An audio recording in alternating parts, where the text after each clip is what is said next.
মনে করছেন যে আমরা বিএনপির সাথে নির্বাচনী জোট করতেছি।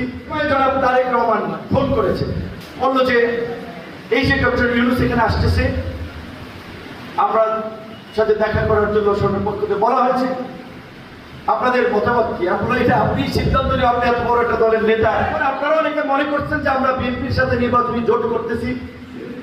বিএনপি একটা চিঠি দিয়েছিল এই আসলে বিএনপির নেতা কর্মীদেরকে সহযোগিতা করা আহ্বান জানাইয়া, কিন্তু দুঃখের বিষয়, বাস্তব বিষয়, সবচেয়ে অসহযোগিতারা এই গলাচিপার 10 দিনের এবং পটুয়াখালীর বিএনপির লোকের দ্বারা।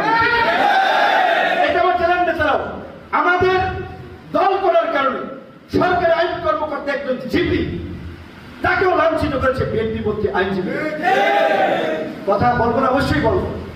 বিএনপির শীর্ষ নেতৃবৃন্দের প্রতি আমরা কৃতজ্ঞ ধন্যবাদ জানাই যে তারা সম্মান করে, মূল্যায়ন করে। এই যে ডক্টর ইউনূসের সাথে মিটিং, পত্রপত্রী অনেক গল্প লিখেছে, ডক্টর ইউনূস তারেক রহমানের মিটিং, নেপথ্যের গল্প। অনেকে নিজের মনের মাধুরী মিশিয়ে বানাই লাগছে, অনেকে টুকটাক তথ্য থেকে লিখছে।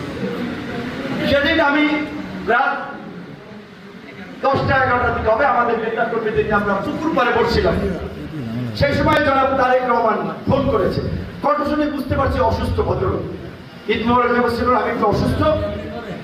বললাম যে সিনিয়র মানুষ, আমাদের লিডার বলি, আপনাকে ঈদের শুভেচ্ছা জানিয়েছি।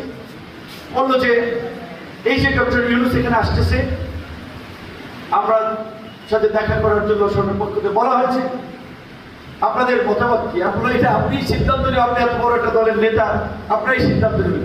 সেটা যেহেতু আপনারা আমরা একসাথে আন্দোলন করেছি, সংগ্রাম করেছি, আমরা চাই আপনাদের মতামতটা জানতে চাই। তাকে উনি একটা দলের প্রধান হয়ে আমার কিছু ফোন না দিলেও হয়তো দেখা করবে, সে ফোন দিলেই কি না দিলেই কি, ফোন দিয়ে আমাদের মতামত জানতে চেয়েছি। তো আমরা বলেছি অবশ্যই আমরা বিএনপি সহ বেশিরভাগ প্রায় 90-95 রাজনৈতিক দল আমরা অনেকদিন ধরে প্রধান উপদেষ্টা এবং সরকারের কাছে বলে আসছিলাম যে আমরা দ্রুত সময়ের মধ্যে একটা নির্বাচনী রোড ম্যাপ চাই। নির্বাচন আগে করেন, পরে করেন, একটা রোড ম্যাপ দেন। আপনি যে বলেছিলেন ডিসেম্বর থেকে জুন, এটা একটা অনির্দিষ্ট সময়, এর মধ্যে ঈদ আছে, কুরবানি আছে, রোজা আছে, এইচএসসি পরীক্ষা আছে, কাজে কোন সময়টা পারফেক্ট, এই যে আপনারা যাচাই বাছাইয়ের সময় আপনি নির্ধারণ করেন। আমরা বলেছিলাম যে রাজনৈতিক দলগুলো আমরা মনে করি যেহেতু ফেব্রুয়ারির মাঝামাঝি থেকে মার্চের মাঝামাঝি পর্যন্ত রোজা, তারপরে ঈদ, রোজার মধ্যে এই দেশের ধর্মপ্রাণ মানুষ 90% মুসলমান ইবাদত বন্দেগীতে মশগুল থাকে, ঈদের আনন্দ, পরিবারের কেনাকাটা, পরিবারের অনেক কিছু থাকে, ঈদের সময় বিয়ে শাদী হয়।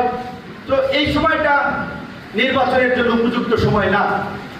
এপ্রিলে এইচএসসি পরীক্ষা হবে, কাজেই এটা আমরা যতই নিয়ন্ত্রণ করতে চাই, আর্মি নামাইয়া, পুলিশ নামাইয়া, নির্বাচনের সময় এই দেশের দীর্ঘদিনের যে কালচার, মারামারি, হানাহানি, টুকটাক ঘটনা ঘটে থাকে, তো তাহলে এপ্রিলটাও নির্বাচনের জন্য উপযুক্ত সময় না।